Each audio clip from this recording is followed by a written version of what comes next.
विद्यार्थी मित्रांनो नमस्कार. मी डॉक्टर भारत यल गडाख, सहाय्यक प्राध्यापक, department of geography, KRTR, BH commerce आणि M science, popularly known as a KTHM college. विद्यार्थी मित्रांनो, सर्वप्रथम आजच्या तासिकेमध्ये मी तुमचे सहर्ष स्वागत करीत आहेत. आपण GG 220A geography of Maharashtra म्हणजेच महाराष्ट्राचा भूगोल हा जो स्पेशलचा पेपर आहे, यामधील चॅप्टर नंबर 4 रिसोर्सेस किंवा साधन संपदा याविषयी आपण चर्चा करत आलो आहोत. विद्यार्थी मित्रांनो, मागील बऱ्याच तासिकेपासून फॉरेस्ट रिसोर्सेस या टॉपिक विषयी चर्चा करत आलो. मागील तासिकेला कुठल्या पॉइंट विषयी चर्चा केली याचा मागोवा प्रथम आपण घेऊया. म्हणजेच सर्वात प्रथम मागील तासिकेला आपण बघितलं होतं की उद्योगधंदे असेल, उपनगरांची वाढ असेल, अति गुरेचराई असेल, इंधन म्हणून लाकडांचा वापर असेल किंवा उद्योगासाठी कच्चा माल पुरवणे असेल, वेगवेगळ्या असणारी निर्विकरणाची कारणे असेल, महाराष्ट्रातील असणाऱ्या निर्वनीकरणाची कारणे कोणकोणती, लोकसंख्या वाढ असेल, शेती विस्तार असेल किंवा शेती बांधकाम व रस्ता रुंदीकरण असेल, अशा वेगवेगळ्या कारणांमुळे फॉरेस्ट रिसोर्सेस किंवा निर्वनीकरण घडून येते. या निर्वनीकरण घडून येत असल्यामुळे अशा प्रकारे मानवनिर्मित व नैसर्गिक कारणामुळे महाराष्ट्रात मोठ्या प्रमाणात निर्वनीकरण घडून येत आहेत. यामुळे मोठ्या प्रमाणात अरण्याखाली क्षेत्र झपाट्याने कमी होत आहे. जरी मागील 2 वर्षांमध्ये किंवा वृक्षारोपणाचे काम वाढत चालले असले तरी अपेक्षित वनक्षेत्र वाढलेले नाही. कारण दाट वनक्षेत्र दिवसेंदिवस कमी होत चालले आहे. निर्वनीकरणाचे अनेक दुष्परिणाम संपूर्ण महाराष्ट्रभर दिसून येत आहेत. निर्वनीकरणामुळे पश्चिम घाटामध्ये किंवा कोकणामध्ये मोठ्या प्रमाणात मृदेची धूप होते, आपण बघितलेलं आहे. वन्य प्राण्यांची आश्रयस्थाने कमी होत आहेत. अनेक प्रकारचे वन्य प्राणी शहरी भागाकडे येत आहेत. बिबट्यांचे शहरी भागातील वास्तव्य आता सगळीकडे दिसत आहेत. अनेक पशुपक्ष्यांच्या जाती नष्ट होत आहेत. प्रचंड वृक्षतोडीमुळे तापमानामध्ये कार्बन डायऑक्साईडचे प्रमाण तापमान वाढत आहेत. दुसरीकडे आर्द्रता कमी होत आहे. हवेतील गारवा कमी होऊन तापमानाची तीव्रता वाढत आहेत. अशा अनेक गोष्टी होत आहेत. त्याचबरोबर झाडे तोडल्यामुळे डोंगर उतारून वाहणारं पाणी वेगाने वाहून जातं. यामुळे जमिनीत अधिक जिरपत नाही. परिणामी भूजल पातळीवर खोलवर जाते. जमिनीची सुपीकता कमी होत जाते. मुर्दाकण वाहून जाऊन जमिनीवरून नैसर्गिक सेंद्रिय पदार्थांची मात्रा वनस्पतींच्या पाचोळ्याअभावी खूपच कमी होत आहेत. त्याचबरोबर याचाही विचार करत असताना आपण असे बघितलं होतं की जमिनीची सुपीकता ही कमी होत आहेत. म्हणजे वनक्षेत्र कमी झाल्यामुळे जनावरांचा चारा असेल, इंधनासाठी लाकूड असेल किंवा उद्योगासाठी कच्चा माल असेल, हा दिवसेंदिवस कमी पडत आहेत. या सर्वांचे दुष्परिणाम आपण जर विचार केला की वनक्षेत्र कमी झाल्यामुळे पर्यावरणामध्ये असमतोल नष्ट होत आहेत. प्रत्येक परिसंस्थेचे कार्य आपण काही प्रमाणामध्ये असंतुलित झाले आहेत. पावसाच्या वितरणामध्ये फरक जाणवत आहे. पावसाचा नियमितपणा कमी झाला आहे. दुष्काळाची तीव्रता वाढत आहे. अशा अनेक गोष्टींमधून निर्वनीकरणाचे दुष्परिणाम आपण महाराष्ट्रभर पाहतो व दिसत आहेत. यामुळे असणाऱ्या सर्व समस्यांची तीव्रता कमी करण्यासाठी किंवा जाणीवपूर्वक आपल्याला नियोजनपूर्वक महाराष्ट्रामध्ये वनसंवर्धन ही एक काळाची गरज बनली आहे असं आपल्याला बघायचं आहे. आज आपण या वनसंवर्धन करण्यासाठी किंवा forest of conservation in Maharashtra की महाराष्ट्रातील वनसंवर्धन कशा प्रकारे आहेत की कोणकोणते उपाययोजना करू शकतो आपण याविषयी आजच्या तासिकेला आपण बघणार आहोत. विद्यार्थी मित्रांनो, निर्वनीकरणाचे कारणे बघितल्यानंतर आता आपण बघणार आहोत की प्रत्येक महाराष्ट्रातील असणाऱ्या वनसंवर्धन किंवा फॉरेस्ट कॉन्झर्वेशन इन महाराष्ट्र ते महाराष्ट्रातील फॉरेस्ट कॉन्झर्वेशन कसं करायचं की कॉन्झर्वेशन करत असताना कोणकोणत्या गोष्टी किंवा कोणकोणत्या उपाययोजना केल्या पाहिजेत किंवा महाराष्ट्रातील वनक्षेत्र वाढवणे म्हणजे नेमके काय केलं पाहिजेत किंवा वनक्षेत्र वाढवण्यासाठी कोणकोणत्या उपाययोजना केल्या पाहिजेत किंवा उपाययोजना करत असताना कोणकोणत्या गोष्टी कोणकोणत्या घटकांना त्याच्यामध्ये समाविष्ट केलं पाहिजे. या सर्वच गोष्टी असेल ते किंवा त्या ठिकाणी असणाऱ्या त्याच्या भौगोलिक परिस्थिती असेल किंवा त्या ठिकाणी असणाऱ्या प्रत्येक गोष्टी किंवा या कशा कोणत्या राबवल्या गेल्या पाहिजे या सर्वांचा विचार किंवा त्या ठिकाणी असणारी भौगोलिक परिस्थिती याचा विचार करून किंवा कोणकोणते कायदे करणे असेल किंवा इतर उपाययोजना असेल या वन संवर्धनासाठी किंवा शालेय स्तरावरती मुलांमध्ये वन संवर्धनाचे मूल्य निर्माण करणे असेल अशा प्रत्येक घटकापासून म्हणजे प्राथमिक स्तरापासून तर उच्च शिक्षणापर्यंत पर्यावरण शिक्षणामध्ये वन संवर्धनाचा समावेश करण्यात यावा असंही जर त्याच्यामध्ये असेल तर जास्तीत जास्त प्रमाणे वन संवर्धक पूरक कार्यक्रम राबवणे असेल, वनशेती निर्माण करणे असेल किंवा कायद्याची कठोर अंमलबजावणी करणे असेल किंवा इतर अनेक असे काही उपाययोजना करायच्या असतील किंवा गुरे नियंत्रित जागेवरती गुरेचराई नियंत्रित करण्यासाठी असेल किंवा रस्ते, रेल्वे पाट यांच्या कडेला वृक्षारोपण करण्याचा कार्यक्रम असेल किंवा जास्तीत जास्त मोठ्या प्रमाणावर वनसाक्षरता निर्माण कशी करता येईल याचबरोबर जेव्हा हवामान असेल किंवा तिथली भौगोलिक परिस्थितीचा अभ्यास करून त्या ठिकाणी वृक्षारोपण करणे, याचबरोबर सामाजिक वनीकरण असेल किंवा अॅग्रो फॉरेस्ट्री असेल किंवा त्याचा जास्तीत जास्त व्याप्ती कशी वाढता येईल या विचार गोष्टी करून आपण महाराष्ट्रातील वन संवर्धन हे चांगल्या प्रकारे विकसित करू शकतो. यामुळे आजच्या तासिकेला आपण बघणार आहोत की महाराष्ट्रातील वन संवर्धन या टॉपिक विषयी आजच्या तासिकेला आपण चर्चा करणार आहोत. विद्यार्थी मित्रांनो, सर्वप्रथम सांगत असताना की महाराष्ट्रातील वनक्षेत्र वाढविणे हीच काळाची गरज झाली आहे. कारण आपण महाराष्ट्रामध्ये असणाऱ्या पर्यावरणीय समस्याचा अभ्यास करत असताना आपण बऱ्याच पर्यावरणीय समस्या बघितल्या. या पर्यावरणीय समस्या का निर्माण झाल्या हे माहिती आहे की दुष्काळ असेल, पूर असेल किंवा मृदेची धूप असेल किंवा वेगवेगळ्या गोष्टी या किंवा वनक्षेत्रामध्ये असणाऱ्या वन्य प्राण्यांसाठी असणारे वनक्षेत्र कमी झाल्यामुळे त्या ठिकाणी वेगवेगळ्या समस्या निर्माण झाल्या. या समस्या निर्माण होण्याचं एकमेव कारण असेल ते वनक्षेत्र कमी जाणं. म्हणून सर्वात महत्त्वाची गोष्ट आहे की आज वनक्षेत्र वाढवणे ही काळाची गरज झाली आहे असं आपल्याला या ठिकाणी म्हणता येईल. बरोबर, यासाठी जर आपण जाणीवपूर्वक प्रयत्न केले तर भविष्यात येणारे आणखीन मोठी संकटे असेल त्या संकटांना आपण तोंड देऊ शकू. नाहीतर म्हणजे अशा प्रकारची मोठी संकटे असेल किंवा जागतिक तापमान वाढ असेल किंवा तापमानामध्ये झालेला बदल असेल किंवा या ठिकाणी असणारे वेगवेगळे अनेक पर्यावरणीय समस्या या ठिकाणी नक्कीच येणार आहेत. म्हणून या समस्यांना जर आपण चांगल्या प्रकारे तोंड द्यायचं असेल किंवा चांगल्या प्रकारे या संकटाचा सामना करायचा असेल तर आपल्याला आजच सावध झालं पाहिजे. म्हणजेच त्या ठिकाणी वनक्षेत्र वाढविणे ही काळाची गरज झाली पाहिजे असं आपल्याला या ठिकाणी सांगता येईल. म्हणजेच त्यासाठी आपल्याला वनसंवर्धन करावे लागेल. वृक्षारोपण करून अधिकाधिक क्षेत्र वनाखाली आणावे लागतील. म्हणजे वनाखाली आणल्यामुळे अनेक वनांचे संरक्षण करणे असेल, संवर्धन करणे असेल, त्याचबरोबर समाजातील सर्व घटकांच्या मदतीने असेल, वनक्षेत्र वाढवण्यासाठी शासनाने पुढाकार घेऊन सामुदायिक प्रयत्न करणेही गरजेचे आहेत असं आपल्याला या ठिकाणी सांगावं लागेल. म्हणजे थोडक्यात असा आपण जर विचार केला की वनाचे संवर्धन करणे असेल, वृक्ष लागवड करणे असेल, वनाचे संरक्षण करणे, संवर्धन करणे, त्या जास्तीत जास्त क्षेत्र वाढवण्यासाठी वेगवेगळ्या घटकांच्या मदतीने प्रत्येक घटकापर्यंत त्या गोष्ट गेली पाहिजेत. या सर्व गोष्टीतून नक्कीच वनक्षेत्र वाढवले जाईल. आणि यासाठीच आपल्याला वनसंवर्धन हे कसं आहे, या वनसंवर्धनाचा कसा आढावा हे घेणे गरजेचं आहे असं आपल्याला या ठिकाणी म्हणता येईल.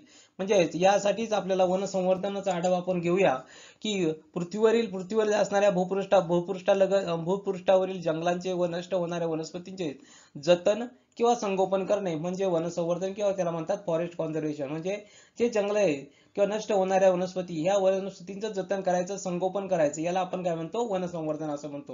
म्हणजे कुठल्याही पृथ्वीवरील भूपृष्ठावरील जंगलांचे नष्ट होणाऱ्या वनस्पतींचे जतन करायचं आणि संगोपन करायचे म्हणजे थोडक्यात त्यांची वाढ करायची, यालाच आपण म्हणायचं वनसंवर्धन. आता वनसंवर्धन जरी ही एक व्यापक संकल्पना असली तरी वने एक साधन संपदा असल्यामुळे वनाचा वापर मानवाने मोठ्या प्रमाणावर केला आहे ते आपल्याला माहिती आहे. वनाचा वापर मानवाच्या अनेक वेगवेगळ्या गरजा असतील त्या गरजा पूर्ण करण्यासाठी प्रत्येक ठिकाणी प्रत्येक क्षणी मानवाला वनाची गरज भासत असते. म्हणून मोठ्या प्रमाणात मानवाने त्याचा वापर केला आहे ते आपल्याला माहिती आहे. पण वापर करत असताना प्रत्येक गोष्टीची काळजी घेणे शक्य आहे. कारण वनाचे संवर्धन करत असताना दुसरीकडे येथे तिथे शक्य आहे अशा भागात वृक्षारोपण करून वनक्षेत्र वाढविणे गरजेचे आहेत असं आपल्याला त्या ठिकाणी नितांत गरजेचं आहे असं आपल्याला सांगता येईल. म्हणजे थोडक्यात वनसंवर्धन करत असताना आपल्याला जास्तीत जास्त भागामध्ये वृक्षारोपण करून वनक्षेत्र कसं वाढेल यासाठीच नक्की प्रयत्न केले पाहिजे आणि हेच आज नितांत किंवा एक काळाची गरज आहे असं आपल्या या ठिकाणी म्हणता येईल.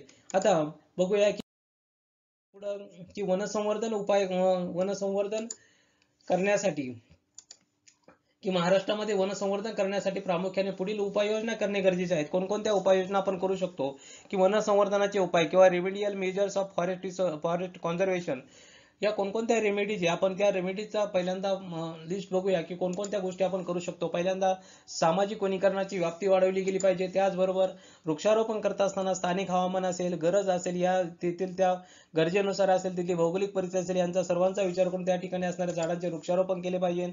वन साक्षरता वाढवली गेली पाहिजे. त्याचबरोबर रस्ते असेल, रेल्वे असेल, पाट इत्यादींच्या कडेला वृक्षारोपण केले गेले पाहिजे. गुरेचराई व नियंत्रित जागेत केली गेली पाहिजेत. त्यानंतर वनसंवर्धक पूरक कार्यक्रम असतील, उपक्रम असतील ते राबवले गेले पाहिजेत. त्यानंतर वनशेतीसारखा हे कार्यक्रम त्या ठिकाणी राबवला गेला पाहिजे. वनाच्या संबंधात जे कायदे केले असतील कायद्यांची कठोर अंमलबजावणी केली पाहिजे. पुनर्वृक्षारोपण केलं म्हणजे ज्या ठिकाणी वृक्षतोड केली जाते त्या ठिकाणी पुनर्वृक्षारोपण केलं पाहिजे. म्हणजे अशा इतर काही उपाययोजना आपल्याला करता येतील. म्हणजे थोडक्यात जर ह्या उपाययोजना चांगल्या प्रकारे राबवल्या गेल्या की चांगल्या प्रकारे जर त्यांची उपाययोजना केली तर नक्कीच वनसंवर्धन ही एक काळाची गरज म्हणता येईल की वनसंवर्धन चांगल्या प्रकारे होऊ शकतं असं आपल्या या ठिकाणी नमूद करता येईल. त्यानंतर आता बघूया आपण की पहिल्यांदा एका घटकाकडे जाऊया. आता सर्वप्रथम बघूया की सामाजिक वनीकरणाची व्याप्ती वाढवणे. आता सामाजिक वनीकरणाची व्याप्ती वाढवत असताना किंवा सांगत असताना की आपण एक गोष्ट विचारात घेतली पाहिजे की भारत सरकारने 1976 साली सुरू केलेली सामाजिक वनीकरणाची संकल्पना महाराष्ट्र राज्य सरकारने 1982 पासून तर 2014 पर्यंत राबवली आहेत. म्हणजे भारत सरकारने सुरू केलेली सामाजिक वनीकरण म्हणजे सोशल फॉरेस्ट्री, सामाजिक वनीकरणाची संकल्पना महाराष्ट्र राज्याने 1982 साली सुरू केली आणि ती 2014 पर्यंत राबवली. या म्हणजे जास्तीत जास्त सामाजिक वनीकरणाचा एक अर्थ आहे की ज्या ठिकाणी पडीक जमीन असेल किंवा जमीन असेल की ज्या ठिकाणी जास्तीत जास्त सामाजिक जास्तीत जास्त वृक्ष लागवड करणे गरजेचे आहेत, अशा ठिकाणी असा एक ही वनीकरणाची जी व्याप्ती आहे ती व्याप्ती ही गाव पातळीवर असेल, प्रत्येक जिल्हा पातळीवर असेल किंवा तालुका पातळीवर असेल किंवा राज्य पातळीवर असेल, हे चांगल्या प्रकारे राबवणे गरजेचे आहेत. म्हणजे जोपर्यंत खेड्या पातळीवर असेल किंवा गाव पातळीवर ती चांगल्या प्रकारे राबवली जात नाही तोपर्यंत त्या ठिकाणी त्याची व्याप्ती वाढणार नाही. म्हणजे जोपर्यंत त्याची व्याप्ती वाढत नाही तोपर्यंत त्या ठिकाणी वनक्षेत्र वाढणे अशक्य आहे. ज्यापर्यंत त्याची व्याप्ती वाढेल त्यावेळेसच नक्की सामाजिक वनीकरणाचा नक्कीच फायदा झालेला आपल्याला दिसेल. आता सर्वात महत्त्वाची गोष्ट आहे की सदर योजनेची व्यापकता वाढविणे गरजेचे आहे. सर्व व्यापकता जोपर्यंत वाढत नाही तोपर्यंत सामाजिक वनीकरण असेल किंवा वनक्षेत्र वाढणे हे आपल्याला दुरापास्त वाटते. म्हणून शासकीय म्हणजे ज्या ठिकाणी शासनाची पडीत जमीन आहे, ज्या पडीत जमिनीवर तेथील स्थानिक लोकांच्या मदतीने त्या ठिकाणी त्या तिथल्या असणाऱ्या त्या परिस्थितीला अनुसरून कोणत्या प्रकारचे त्या ठिकाणी वृक्ष येऊ शकतात, कोणत्या प्रकारची झाडंही त्या ठिकाणी येऊ शकतात, त्या झाडं त्या ठिकाणी लागवड करण्यात आली पाहिजे किंवा त्या ठिकाणी वृक्षारोपण केलं पाहिजे. तर हे स्थानिक लोकांच्या मदतीने जर त्या ठिकाणी वनीकरण केले तर नक्कीच त्याचा फायदा होऊ शकतो. म्हणजे थोडक्यात आपण असं म्हणूया की जर शासनाने ह्या योजनेचे सद्य परिस्थितीतील सर्वेक्षण म्हणजे सद्य परिस्थिती त्या ठिकाणी असणारं सर्वेक्षण केलं पाहिजे. कोणकोणत्या ठिकाणी झाडे लावण्यास वाव आहेत, कोणकोणत्या ठिकाणी झाडे लावू शकतो अशी बघितल्यानंतर त्या ठिकाणी गाव पातळीवर असेल, जिल्हा पातळीवर असेल किंवा तालुका पातळीवर असेल, प्रत्येक ठिकाणी किंवा खेडे पातळीवर असेल तर त्या ठिकाणी प्रत्येक गोष्टीचे सर्वेक्षण केले पाहिजे. त्या सर्वेक्षण करून कोणकोणते झाडे त्या ठिकाणी चांगल्या प्रकारे येऊ शकतील याचा विचार केला पाहिजे. त्या ठिकाणी त्यांचं संरक्षण असेल, संवर्धन असेल, या गोष्टी बघितल्या पाहिजे. म्हणजे थोडक्यात सामाजिक वनीकरणाची जर व्याप्ती वाढवली तर नक्कीच वनक्षेत्रामध्ये मोठ्या प्रमाणात बदल होऊ शकतो आणि मोठ्या प्रमाणात बदल जर झाला त्या ठिकाणी नक्कीच सामाजिक वनीकरणाची व्याप्ती वाढेल. पर्यायाने वनक्षेत्र वाढवण्यामध्ये नक्कीच फरक जाणवेल असं आपल्या या ठिकाणी सांगता येईल. आता पुढे जाऊया की पुढचा एक टॉपिक आहे आपला पुढचं वन संवर्धनाचे उपाय सांगत असताना वृक्षारोपण करताना स्थानिक हवामान असेल, गरज असेल यानुसार झाडांचे वृक्षारोपण केले पाहिजेत. आता झाडांचे वृक्षारोपण करत असताना महाराष्ट्रामध्ये दरवर्षी पावसाळ्याच्या सुरुवातीला वृक्षारोपण कार्यक्रमाची मोठी रेलचेल असते. म्हणजे आपल्याला माहिती आहे की जर पावसाळा आला की सुरुवातीला आपल्याला बघितलं जातं की वृक्षारोपण करा, सर्व वृक्षारोपण करतात. मोठ्या प्रमाणावर वृक्षारोपण केले जाते. मोठ्या प्रमाणावर वृक्षारोपण केले जाते, मोठ्या प्रमाणावर हे लावले जातात. परंतु मात्र यापैकी जर आपण विचार केला की वृक्षारोपण केल्यापैकी किती झाडे जगली, किती जगतायत, किती जगवली गेली, हा एक संशोधनाचा विषय असं आपल्याला या ठिकाणी म्हणता येईल. म्हणजे थोडक्यात या वृक्षारोपण केल्यानंतर त्या झाडाचं संवर्धन करणे व संगोपन करणे ही सर्वात महत्त्वाची गरज आहे. जर झाडे लावताना त्या ठिकाणी सर्वात महत्त्वाची गोष्ट आहे की ज्या ठिकाणी असणारं स्थानिक हवामान असेल, त्या ठिकाणची असणारी भौगोलिक परिस्थिती असेल, भौगोलिक परिस्थिती अभ्यासत असताना त्या ठिकाणची असणारी मृदा असेल, पाणी असेल, यांचा विचार करणे गरजेचे आहे. म्हणजे या ठिकाणी कुठल्या प्रकारचा वृक्ष येऊ शकतो, येथील हवामानात कोणता तो सजेस आहे, या गोष्टीचा विचार होणे सर्वात महत्त्वाची गरज आहे. जर हा विचार त्या ठिकाणी झाला तर नक्कीच त्या ठिकाणी चांगल्या प्रकारे वृक्षारोपण होऊ शकेल किंवा त्या ठिकाणी असणारे वनक्षेत्र नक्कीच वाढवण्यास प्रयत्न होईल. सर्वात महत्त्वाचे म्हणजे स्थानिक लोकांना ती माझी झाडं आहेत, ती झाडं माझी आहेत अशी जपवणूक करणं हे माझं कर्तव्य आहे अशी भावना किंवा अशी जाणीव त्यांना करून दिली पाहिजे. जर त्या स्थानिक लोकांना ह्या गोष्टीची जाणीव करून दिली, नक्कीच त्या ठिकाणी स्थानिक करून दिली किंवा त्या लोकांना नक्कीच ह्या गोष्टीची माहिती करून दिली तर त्या नक्कीच त्यांच्या मनामध्ये किंवा त्याविषयी असणारी वृक्ष किंवा वनसाक्षरता वाढवल्या जाईल आणि वनसाक्षरता जर वाढवली गेली तर नक्कीच वनक्षेत्राचं वाढण्यास मदत होईल असं आपल्या या ठिकाणी सांगावं लागेल. किंवा झाडे लावत असताना आपण विचार केला पाहिजे की झाडे लावताना कुठले लावावे. म्हणजे शहरात वृक्षारोपण करता जागेची उपलब्धता असेल ह्याही विचार कर, जागेची उपलब्धता कमी असते. पण या ठिकाणी असणारे वृक्षारोपण करताना कोणकोणत्या गोष्टीची कोणकोणती झाडे आपण लावू शकतो याचाही विचार या ठिकाणी केला गेला पाहिजे. आता वृक्षारोपण करत असताना की त्यामुळे वड असेल, पिंपळ असेल झाडे न लावता रस्त्याच्या कडेला बकुळ असेल, कांचन असेल, कडुलिंब असेल, सप्तपर्णी असेल, अशोकासारखे वृक्ष लावावी, ज्यांना कमी जागा लागते आणि जास्तीत जास्त प्रमाणात त्या ठिकाणी ते येऊ शकतात लवकर, आणि त्या ठिकाणी असणाऱ्या संरक्षणाच्या दृष्टिकोनातून ह्याही झाडांचा त्या ठिकाणी विचार केला गेला पाहिजे असं आपल्याला सांगता येईल. आता मंदिर असेल किंवा समाज मंदिर असेल किंवा अशा ठिकाणी बेल असेल, गुलमोहर असेल, प्राजक्ताची झाडे लावावी असं आपल्याला त्या ठिकाणी सांगता येईल. म्हणजे त्या ठिकाणी असणाऱ्या ह्या झाडांचं महत्त्वही त्या ठिकाणी वाढवेल आणि त्या ठिकाणी मुळे जे जास्तीत जास्त मोठ्या प्रमाणात असणार अशा प्रत्येक ठिकाणी असणारं प्रत्येक लोकेशन असेल किंवा प्रत्येक ठिकाण असेल त्या ठिकाणाचा विचार करून त्या ठिकाणी प्रकारच्या झाडाची त्या ठिकाणी निवड करणे गरजेचे आहे असं मला वाटतं. म्हणजेच घराच्या परसबागेमध्ये जसं कडुलिंब असेल, बदाम असेल, तामण असेल, अर्जुन असेल, तुळस असेल किंवा मेहंदीसारखी झाडेही लावावीत. किंवा मोकळ्या जागेमध्ये आपण जर गेलो तर मोकळ्या जागेमध्ये हिरडा असेल, बेड असेल, आवळा असेल, किंवा अडुळसा असेल, वड असेल, पिंपळ असेल, अशा वेगवेगळ्या प्रकारची झाडे जर लावली तर त्या ठिकाणी नक्कीच त्याचा फायदा होऊ शकतो असं आपल्याला या ठिकाणी सांगता येईल. म्हणजे थोडक्यात ह्या गोष्टी आपण सांगत असताना किंवा कोणत्या जागेत कोणत्या प्रकारचं झाड लावलं गेलं पाहिजे हे आपण ठरवलं गेलं पाहिजे, किंवा त्या ठिकाणची असणारी भौगोलिक परिस्थिती असेल, त्या ठिकाणची असणारी मृदा असेल, त्या ठिकाणच्या असणाऱ्या सर्व गोष्टींचा विचार करून त्या ठिकाणच्या झाडाची निवड ही केली गेली पाहिजे. म्हणजे त्या ठिकाणी जागा किती अवेलेबल याचाही विचार त्या ठिकाणी झाला पाहिजे. म्हणजे वृक्षारोपण करताना एक काळजी घेतली पाहिजे की त्या ठिकाणी स्थानिक असेल किफायतशीर असे झाडे लावली गेली पाहिजे. म्हणजे कोणतेही जास्त महागाचे असेल किंवा किफायतशीर झाडे जर लावली नक्कीच त्या ठिकाणी त्या स्थानिक विचार चांगल्या प्रकारे होऊ शकतो असंही आपल्याला या ठिकाणी सांगता येईल. थोडक्यात एक स्थानिक भूगोलाचा अभ्यास लक्षात घेतला पाहिजे. म्हणजे स्थानिकाचा भौगोलिक गोष्टी जर त्या ठिकाणी नक्की लक्षात घेतल्या तर लोकांच्या मदतीने किंवा तिथल्या स्थानिक लोकांच्या मदतीने जर वृक्षारोपण केले तर चांगल्या प्रकारे त्या ठिकाणी त्याचा नक्कीच बदल होऊ शकतो असंही आपल्याला या ठिकाणी सांगता येईल. यामुळे झाडे जगतील, वनक्षेत्र वाढतील यात नक्कीच शंका नाही असं आपल्याला सांगता येईल. जर जोपर्यंत आपण तेथील स्थानिक लोकांचा विचार जर विचारात घेत नसेल तर त्या ठिकाणी वृक्षारोपण चांगल्या प्रकारे होऊ शकत नाही. म्हणजे जोपर्यंत स्थानिकांचा जर त्याच्यामध्ये सहभाग वाढला तर नक्कीच त्या ठिकाणी मोठ्या प्रमाणावर वृक्षारोपण वाढेल आणि त्या ठिकाणी वनक्षेत्र वाढवेल असं यात तीळ मात्र शंका नाही. आता यानंतर पुढे जाऊया आपण की वनसाक्षरता कशी वाढवता येईल. आता वनसाक्षरता वाढवणे म्हणजे काय, नेमकं करणे काय, नंतर वनसाक्षरता वाढवणे म्हणजे साधन संपदा असेल ही वनसाक्षरता ही आपल्याला सर्वांना माहिती आहे की सर्वात महत्त्वाची वनसाक्षरता वाढवणे म्हणजे काय, वनाविषयी असणारी साक्षरता किंवा वनांचे वेगवेगळे असणारे उपयोग सर्वांना माहिती आहे. पण वनांबद्दल असणारी शास्त्रीय माहिती असेल किंवा सामाजिक माहिती ही असणे देणे गरजेचे आहे. तर त्याला वनसाक्षरता आपण असं म्हणू शकतो.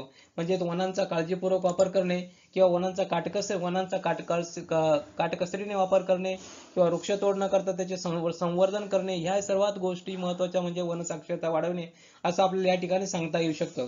किंवा त्याचबरोबर असणं म्हणजे लोकांची मानसिकता असेल किंवा वैयक्तिक वर्तनामध्ये असेल किंवा वन संवर्धनासाठी पोषक असे बदल करणे हेही सर्वात महत्त्वाची गोष्टीची त्या ठिकाणी आपल्याला सांगता येईल.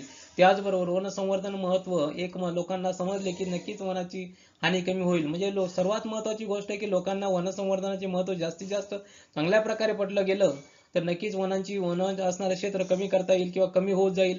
म्हणजे पर्यायाने वन संवर्धनासाठी सर्वात महत्त्वाचे आहे की लोकांची मानसिकता बदलली गेली पाहिजे. लोकांना वन साक्षरता कसं करता येईल किंवा वनांविषयी असणारे जर त्या ठिकाणी असणारे त्याचे वेगवेगळे असणारे परिणाम कसे आहेत ते परिणाम लोकांना पटवून देता आले पाहिजे. म्हणजेच जर वन जास्तीत जास्त जर कमी झाली तर कोणकोणत्या असणाऱ्या समस्यांना तोंड द्यावे लागेल हे लोकांना जर पटलं, ते लोकांना जर उदाहरणासह दाखवून पटवून दिलं तर नक्कीच त्या ठिकाणी त्याचा फायदा होऊ शकतो. म्हणजेच त्या ठिकाणी लोकांना जर समजलं त्या ठिकाणी नक्कीच वन क्षेत्र कमी होण्यामध्ये मदत होऊ शकते. किंवा लाकडाला जर पर्याय शोधला म्हणजे इंधनासाठी लाकडाऐवजी जर गोबर गॅस असेल, LPG असेल, सौर ऊर्जा असेल असे वेगवेगळे प्रकार किंवा पवन ऊर्जा असेल असे वेगवेगळे प्रकार त्या ठिकाणी जर वापरले गेले तर नक्कीच त्याचा फायदा होऊ शकतो. किंवा गुराई चराई करत असताना रोपाची किंवा झाडांची काळजी घेतली पाहिजे याचाही आपण विचार केला पाहिजे. त्याचबरोबर होळी असेल किंवा इतर सणासाठी वृक्षतोड न करणे असं याचाही आपण विचार केला गेला पाहिजे. सर्वात महत्त्वाची गोष्ट आहे की दसऱ्याला आपट्याची माने न देता साखर वाटणे असेल इतके वेगळे सारखे उपाय आपण त्या ठिकाणी करू शकतो. किंवा त्या दिवशी प्रत्येकाला त्या ठिकाणी असणारे वेगवेगळे प्रकारचे रोपं दिले गेले पाहिजेत. थोडक्यात आपण ज्या ठिकाणी झाडाची पाने असेल हे न वापरता त्या ठिकाणी जर झाडाची रोपं दिली तर नक्कीच त्याचाही फायदा होऊ शकतो असं आपल्याला सांगता येईल. या सर्वांसाठी सर्वात महत्त्वाची गोष्ट आहे की सर्वांची मानसिकता ही बदलणे गरजेचे आहे. जर मानसिकता नक्कीच त्या ठिकाणी बदलली गेली तर वनसाक्षरता निर्माण करण्याची गरज गरज राहणार नाही. म्हणजे प्रत्येक सर्वात महत्त्वाची गोष्ट आहे की वनसाक्षरता जर निर्माण करायची असेल, सर्वात महत्त्वाचे काम हे प्रसार माध्यमांनी करावे लागेल. प्रसार माध्यमांची चांगली भूमिका त्या ठिकाणी पाडू शकतात. म्हणजे प्रसार माध्यमांनी ही जर चांगली भूमिका पाडली तर वनसाक्षरता नक्कीच चांगल्या प्रकारे वाढेल आणि पर्यायाने वनक्षेत्र मोठ्या प्रमाणात बदल होऊ शकतो. म्हणजे कोणत्याही एखादे काम असेल किंवा ते कोणत्याही एखाद्या सरकारी कामाची यंत्रणेचे नियम असेल, कायदे यशस्वी होत नाही. कारण याची सर्वात महत्त्वाची गोष्ट असते की त्याला आपल्या सर्वांची तीव्र इच्छाशक्ती आणि सक्रिय शक्तीची गरज असते. म्हणजे सर्वात महत्त्वाची म्हणजे कोणत्याही असणाऱ्या योजना असतील, वन योजना असतील किंवा सामाजिक वनीकरण सारख्या योजना असतील, या योजना जर त्या चांगल्या प्रकारे राबवायच्या असतील तर त्या ठिकाणी असणाऱ्या स्थानिक लोक असतील किंवा समाज असेल, या समाजाची इच्छाशक्ती सक्रियतेची गरज असते. म्हणजे ह्या सर्व गोष्टीतून अशा वनसाक्षरतेतून नक्कीच वृक्षाखाली क्षेत्र वाढेल आणि वन संवर्धन कडून येईल.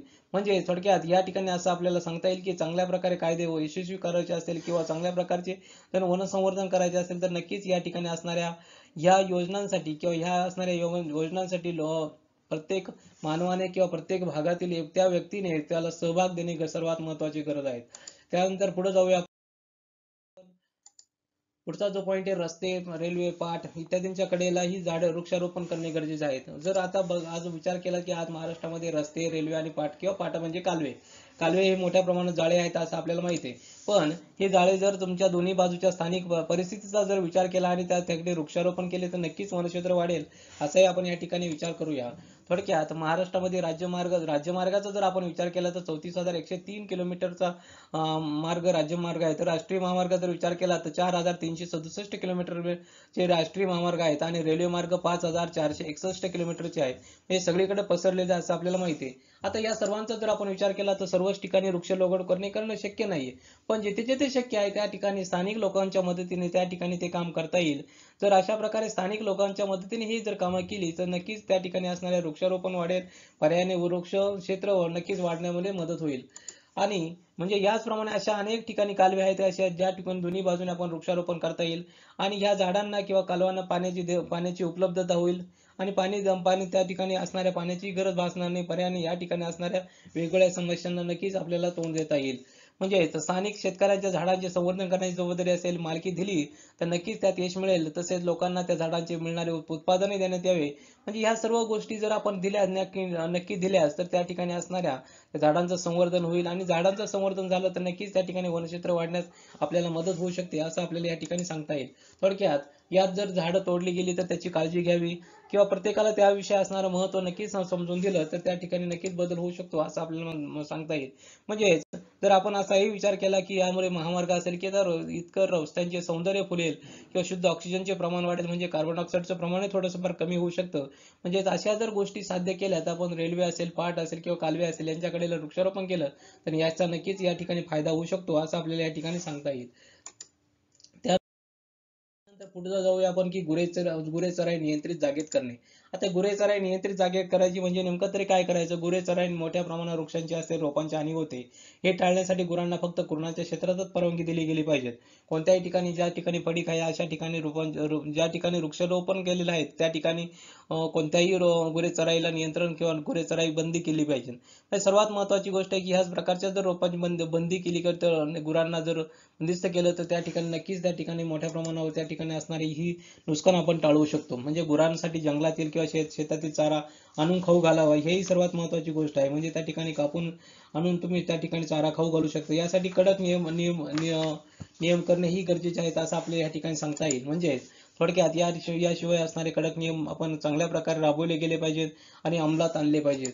म्हणजे थोडक्यात या कामामध्ये सर्वात महत्त्वाची गोष्ट आहे की गाव पातळी म्हणजे प्रत्येक ग्रामपंचायतीने चांगले नियोजन केले पाहिजे आणि चांगल्या प्रकारे जर नियोजन केले तर नक्कीच त्याचा बदल होऊ शकतो असं आपल्याला या ठिकाणी सांगता येईल. पशुपालन करण्याच्या लोकांचे प्रबोधन करावे त्यामुळे आणि ज्यामुळे चुराईमुळे होणारी वृक्षांची हानी नक्कीच थांबेल असं आपल्याला या ठिकाणी म्हणता येईल. थोडक्यात गुरेचराई नियंत्रित जागेत जर केली तर नक्कीच त्या ठिकाणी त्याचे फायदे आपल्याला होऊ शकतात आणि लोकांच्या प्रबोधनांमध्ये त्याचा जर फायदा जर झाला तर त्या ठिकाणी नक्कीच असणारे वनक्षेत्र कमी करण्यामध्ये किंवा वनक्षेत्र वाढविण्यामध्ये आपल्याला या ठिकाणी नक्कीच फायदा होऊ शकतो असं आपल्याला सांगता येईल.